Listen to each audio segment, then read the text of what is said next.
الحمد لله.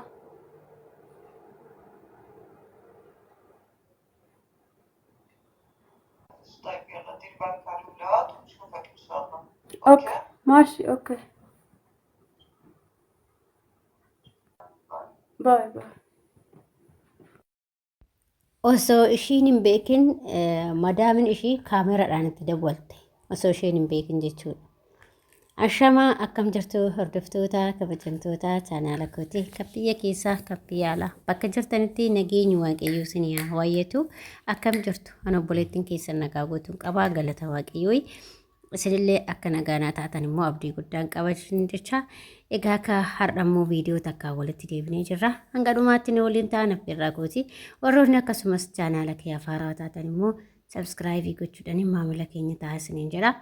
Egaa maal qabattee dhufte jechuun keessanii oolu akkuma viidiyoo dura argitanitti hojjettuu mana keessaa tiif madaamin osoo isheen hin biyyaadatin kaameraadhaan dawwalteef jechuudha. Kaameraadhaan dawwaltee baay'ee tokko naatee haftee baay'ee tokko rifattee jechuudha mucayyoon. Namoonni tokko tokko beektanii waan akkasii namarratti kan raawwatan baay'eetu jira jechuudha. Garuu kaameraan kun aynata baay'eetu jira. Kaameroota kana eeggadhaas jechuu barbaada.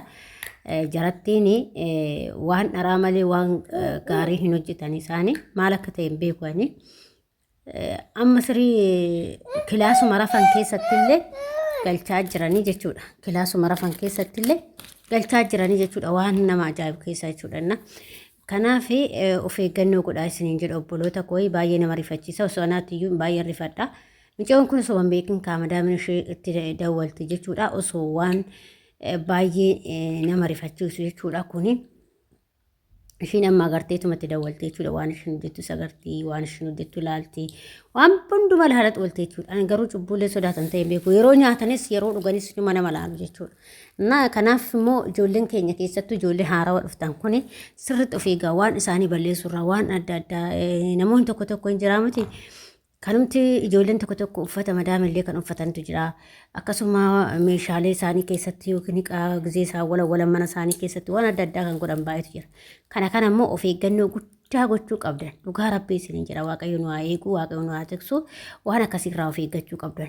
Amma fakkeenya ijoollee keessa turte osoo hin taane ijoolleen amma haarawaa dhufantu salphata jechuudha. Maaliif hin beekan akka kaameraan mana jiru, hin beekan akka kaameraadhaan isaan ilaalaa jiran hin beekan jechuudha. Kaameraan immoo hin bilbilasi ilaalamasi jechuudha. Waan ati hojjettu hunda kilaasuma hundattuu galchite isheen jechuudha. Akkas isiniin jedha. Kanaaf of eeggannoo godhaa waaqayyoon nu haa eegu. Kuni waan baay'ee badaadha jechuudha. Kanaaf ijoolleen akkasitti waan isaanii daddarbuu barbaadan gochaa jiranillee hin jiru. Namni waan hin jiran namoo ijoolleen tokko tokko amma waan hojjetan kana siraatan kan goone kan daddarban kan akkuma barbaadan godhan kan jira. Kanza kaameraan immoo hin mul'isa waan ta'eef irraa of eeggadhaa isiniin jedha obboloota koo waaqayyoo isin haa eegu. Bakka jirtanitti isin haa tiksu ani kanan dhaamsuuf ijoollee duraanii osoo hin taane ijoolleen duraanii hundi kimti keenya hin beekne warri keessa turre jechuudha. Garuu warra keessa hin turre ijoolleen amma haarawaa dhufte kun baay'ee nama rifachiisa kaameraan jechuudha. Hedduutu akkas rifachiisa jechuudha. Maaliif kanarraa of eeguu qabdan sirriitti of beektanii of eeggachuu qabdan isiniin jedha. Hanga danda'ametti waaqayyo isin haa tiksu isiniin jedha obboloota koo. Kanaaf jarattiin kaameraa manni baladeen kaameraadha dhugaa waaqaa jechuudha. Keessattuu kaameraan kun kan guddatu Dubaay keessatti, Beerut keessatti, Joordoon illee hin qabdi kaameraa irratti qabdi. Warnaa keessatti illee Kuwait keessatti illee hin jira kaameraa irratti jira. Saawudii illee hin jira. Saawudiin baay'inaan hin jiru garuu Saawudiin kunis amma eegalee jira. Duraan baay'inaan hin jiru amma eegalaa jira. Isaanillee akka gizee duraanitti miti jechuudha. Kanaaf immoo irraa of eeggachuu qabdan.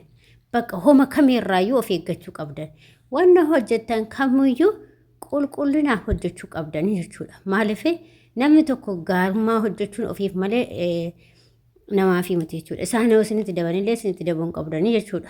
Ammoo osoo waan tokko isinirratti arganii isaan yeruma isaan bakka gizee takkitti ati waa dogongortee waan tokko asirratti agarraanii waanuma yeruma hundumaayyuu akkas gootutti isaanitti fakkaata jechuudha. Kanaaf isaan isin xiqqooshii nama jeequ jechuudha. Kanaaf immoo obsuu qabdanii akkasuma immoo waan isaanii kana irraa of eeguu qabdanii akka kaameraan jirus beekuu qabdanii jechuudha baqa. Waan hojjettan qulqullinaa hojjechuu nyaatas ta'ee dhugaatii ta'ee qulqullina ta'ee uffata tokkosuu ta'ee miicuu ta'ee waanuma hundumaayyuu qulqullinaa hojjettanii argamuu qabdu sinin jedha. Kuni dhaamsa kooti ijoollee keessaa biyya ormaa jirru kana jechuudha hunduma dabalate keessattuyyuu immoo ijoollee haarawaa biyyarraa dhufaa jirtani insiif fayyada jedheetiin namni viidiyoo kana fide jechuudha. Maaliif mucayyoon kun amma baay'ee rifattee turte jechuudha bakka waanuma dubbattu wallaalte jechuudha. Maaliif nama rifachiisa anuu yoo ta'e baay'ee rifadha jechuudha. Doon bilbila kiyya qabu maaliif kaameraan natti dabaltee bakka waan baay'ee rifadha jechuudha. Kanaaf naati tafte mucayyoon jechuudha. Osoo nama tokko faa ta'e baay'ee na yaafaa jechuudha rifataayyuu. Mucayyoon rifatteetuma waan goggootu wallaalte jechuudha. Kanaaf immoo of eeggannoo cimaas hin barbaachisaa jechuudha. Bakka ijoolleen keessattuu addisii dhuftanii hin beektan bakkuma inni jiru yoo mul'atu yaa rabbii koo ittiin jeeni. Kan akka chaarjeriitis hin jira jaanni isallee of eeggannoo godhaa. Akkasuma mana keessan immoo hin jiru ka warra jettanillee immoo barmajii hin jira. Barmajii san buufadhaati barmajii saniin ittiin ilaalaa jechuudha. Hin jira yoo kaameraan mana jiraate barmajii sun immoo hin iyyaa jechuudha. Barmajii sanillee ilaalachuu dandeessan. Warroonni yookiin kaameraan mana keenya hin jiru jettanis jechuudha. Annaa akkasisiniin jedha. Kanaaf of eeggannoo godhaa. Jarattiin garuma hundumaa nama xamaddee nama qabdeen maal akka ta'e hin beekani. Kanaaf of eeggannoo isin barbaachisaa sirriitti of eeggadhaa. Kanarra immoo waaqayyoon nu haa eegu, nu waaqayyo nu haa tiksu. Hedduu tokko ulfaata dhaabboo biyya ormaa kun nama jibbisiisa gisee tokko maaliif waan baay'eetu ilaale si daangessa agartanii hamileellee waan baay'eetu si cabsa biyya ormaa kana keessatti jechuudha. Kanaaf immoo obsuutu barbaachisaadha.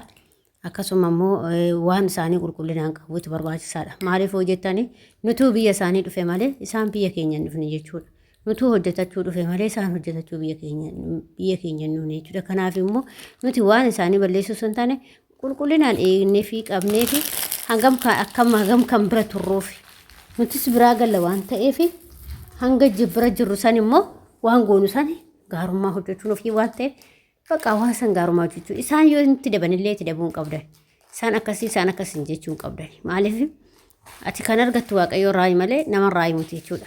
Gaafa ati gaarii waan gaarii hojjette gaarummaa keetti waaqayyo biratti illee jaalatamta nama biratti illee jaalatamta. Gaafa ati waan badaa hojjette isaan akkas na godhanii anis akkasan godha yoo jettu immoo gaarii miti jechuudha. Kanaaf yoo isaan badaa sitti yaadanii ati waan gaarii yaadifi bakka maaliif hin beekne akka sarratanyaan nuufi hin naanesi nu'iif akka sibiila nusi anis hin beekne garuu immoo haa jedhan maaliif guyyaa tokko nuufis darbuu danda'a waan ta'eef akkasuma immoo waan gaarii yoo hojjette gaarummaan kun nama isaaniif miti si qofaadhaaf wanda ati addunyaa har'aa qabattee deemtu waanuma gaarii lafa irratti yoo daradde addunyaa har'aa fudhattee deemte malee qabeenya waliif gadi fiinnee dalagaa jirru kanaa miti kan qabannee fiinnee jechuudha. Kanaaf waan gaarii hojjechuun immoo ofiif akkuma isiniin jedhe sani waan gaarii hojjechuu qabna jechuudha baqa. Maaliif isaan akkuma fedhan nu haa godhan jechuudha. Nu daddarbuu nu jaalatanii ijoollee nyaanni fa'aa jalaa deebi'e isaan jalaa deebi'e kan kennafiintu jira. Dhugaa rabbi jechuudha. Rabbi cubbuulee sodaatanii warroonni kun jarri kun jechuudha. Nyaatuma isaan jalaa deebi'e kana sarratanyaadha kan kennantu jira jechuudha. Tokko immoo osoo tokko namni immoo gaarii miti arabumti ta'eyyuu hundi gaarii miti hundi badduu miti tokko immoo osuma ofii isaaniitu hin fudhatin sarratanyaadhaaf durarraa kennu jechuudha. Mattaa dura sarratanyaa lafa godhuuf jechuudha. Innaa kanaafiyyuu immoo isaanii kan warroon immoo kun waan irraa hafee walitti funaantee namaa kennu isaan dhugaa hedduu akkanatti aanusoo waanumti fedhe ta'eyyuu hangabuu kiyyeen oolee bula malee tarraafii isaan jalaa ka'e abaddan ilkaan hin qabu. Abadanis hin jedha nyaadhu hin jaaladhus. Amma akkasis hin jedha obboloota kooyi kana fakkaataa gorsi kiyya har'aayii hanga viidiyoo biraatti walitti deebinutti immoo viidiyoo kanaan turtii gaarii isiniin jedha isiniin jaaladha isiniin kabaja isiniin jedha obboloota kooyi hanga viidiyoo biraatti walitti deebinee immoo wal bohaarsanitti kanumaan turtii gaarii isiniin jedha. Akkasuma immoo warroonni chaanaala kiyyaaf saarawaa taatan immoo sabskraabii gochuudhaan maamila keenya ta'aa warri ta'aa jirtan immoo hedduu galatoomaa warri baay'ees jaalannaa jabaadhu amshirii naan jettanii hedduuta kanaa galatu maanillee sin jaaladha narra muwaqii sinaa jaalatu hunduma keessanu baay'ee.